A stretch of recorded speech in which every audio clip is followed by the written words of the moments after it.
We shall begin third chapter of Physics class 11, Motion in a Straight Line. Motion is common to everything in the universe.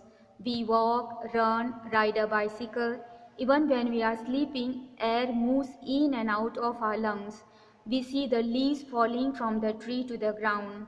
Water flows from high to the lower places. Automobiles and planes carry people from one place to the other. The earth revolves around the sun. Even the sun moves in the Milky Way.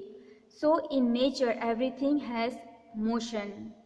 That means motion is continuous change in the position of the object with respect to time. So let us define motion. If a body continuously changes its position with respect to surrounding, then the body is in motion. So body changes position with respect to surrounding, then you call that body is in the motion. Rectilinear motion. If motion of an object is along a straight line, it is called rectilinear. So the motion is in the straight line, then you call that motion as a rectilinear motion. Frame of reference. It is a system or a point used to study the motion of object. Now to study the motion of the object, we need a reference point, a system, and that we call as a frame of reference. For example, you are standing on the ground and watching a car. A car is moving. Then the car with respect to you or with respect to ground, it is moving. It is in the motion. But now suppose if you are sitting in the car, then if car is moving, then with respect to you, the car is not moving because you are sitting inside the car, but the ground is moving. So in the frame of reference of car, when you are inside the car is not in motion, but ground is or outside things are in motion. So that is we call it as a frame of reference.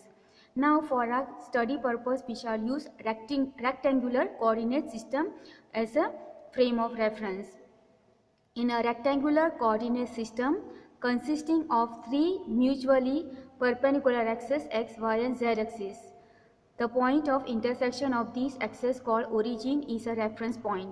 So now we consider three mutually perpendicular axes x, y, z. We know they intersect at a point and that point is called origin, and this origin will take as a reference point. The coordinates x, y, z of an object described the position of the object with respect to this coordinate system. So it will have the coordinates x, y, z. So this will be the position of the object in that system, in a coordinate system. To measure time, position a clock in this system. Now if you want to measure the time, then we place a clock. Okay, position a clock means place a clock in this system. This coordinate system along with a clock constitutes a frame of reference. So this will be the frame of reference for us, that is coordinate system along with the clock. If one or more coordinates of an object changes with time, the object is in motion. Otherwise, it is at rest with respect to frame of reference. So now these are the coordinates. If one or two or all three change with respect to time, then we will call that object is in motion. Otherwise, if they are not changing, these coordinates are not changing, then we'll say that that object is at rest. Path length. The actual distance covered or followed by an object irrespective of direction is called path length covered by the object. So now path length means the actual distance traveled by the object and irrespective of the direction. So direction is not counted in the path length. So the actual distance which is traveled by an object irrespective of the direction, that we call it as a path length. In other words, it is the total length of the path traversed by an object. That I say that the total path length that an object is traveling, that you call it as a path length without the direction. Displacement. It is change in position. So displacement is nothing but change in position. Let x1 and x2 be the positions of an object at time t1 and t2. Then its displacement delta x in time delta t equal to t2 minus t1 is the difference between the final and initial positions.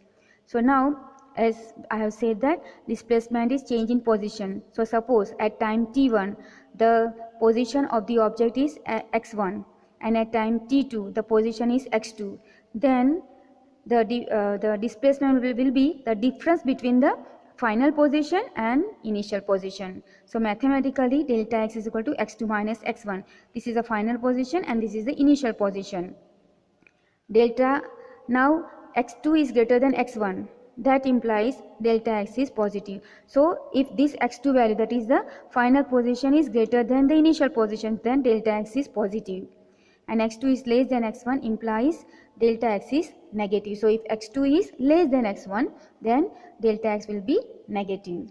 Displacement is vector quantity as it has magnitude and direction. So displacement, we already say that it has got the direction as well as the magnitude, so we call this displacement as a vector. Whereas path length, we have written irrespective of direction, so it has got no direction, only the magnitude. Therefore path length will be your scalar quantity. Displacement is a vector quantity because it has direction and magnitude both.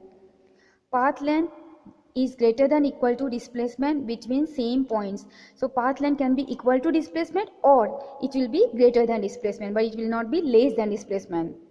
Displacement can be 0, but path length cannot be 0. Let us take an example. Suppose your house is 3 kilometers away from your school. Now morning you are starting from your home and going to school. So you have traveled 3 kilometers distance. Now in the evening you go back to your home. That means again you are traveling 3 kilometers. Now total path length will be morning 3 kilometer and evening 3 kilometer. So 3 plus 3, path length will become 6 kilometer. But now displacement will be 0. Why? Because your initial position was you started from home, and in the evening the final position is you are back to your home. That means initial position minus final position, or final position minus initial position, will give you 0 because you are at the same place, right? Your position is at the same place, your home. Therefore displacement can be 0, but path length is not 0. It is 6 kilometer, but displacement is 0. I have taken one example here. I have taken a number line. Here I have taken point O, Q, P and R, and the unit I have taken as 1 centimeter as 100 meter. Suppose an object moves from O to P to R. Then now an object starts from point O. Okay, it is going to P and then coming back to R. Okay, so going like this and turning back and coming here. So displacement, what is the displacement? Final position minus initial position. So final position, it is coming to R. Okay, coming at R. That means at this point, that is minus 100, and minus initial position, so that is at origin, that is 0. So it will be minus 100 minus 0, which gives you minus 100 meter, and minus because it is in the negative x direction, so along minus x axis. Okay, and the direction is in the negative side, so it is changing the direction. Therefore we have to consider direction here. So displacement is final position minus initial position, so you got minus 100 because minus why? Because it is in the negative x direction. Path length, now path length is from origin O you started, went to point P, that is 300 meter. Then again you are turning back because you are going to R. So when you are turning back, you are coming back to O, that is 300, and from here you are going to R, that is again 100. So the total path length will be 300, that is first O to P plus 300, P to O coming back plus 100 from O to R. So total will be 700 meter. So you can see displacement is minus 100, that means 100 meter but in along the negative x-axis, and path length is 700 meter. Okay, so you can see the difference between displacement and the path length. Now next I have got position time graph. So first one is stationary object. Okay, see I have taken here, this is my time and this is my position x, okay, in meter. Now suppose for this you can take an example that suppose you have got a car at home, and your home from here, let us say that is 40 meter away. Now your car is not moving, it is staying in your courtyard. That means after 10 seconds you are not moving the car, so car remains from here, it is 40 meter away, then it remains at that position only. After 20 seconds also you are not moving, so the car remains at the position 40. After 30 seconds also it is at the same position from here 40. Even after 1 hour, 2 hour, if you are not moving that car, then it will remain at the same position 40 meter from the point or from here. So that means we can say that that object or the car is stationary. So for a stationary object, the graph is a straight line. Next you have got uniform motion. So here as time is increasing, distance is also increasing. Okay, so that it is a straight line passing from the origin. So it is time is increasing and displacement also is increasing. So this is called your uniform motion. Non-uniform motion. So here you can see at beginning it is 0. Okay, then time passes, you are giving the acceleration or speed is increasing, so it is increasing, then again it is increasing. Okay, but here it is not steady. Okay, it is increasing not like the straight line, but it is in the curve path, right? So it is having speed less, more. Okay, so this is called non-uniform motion. So we'll keep this much for today. Thank you very much.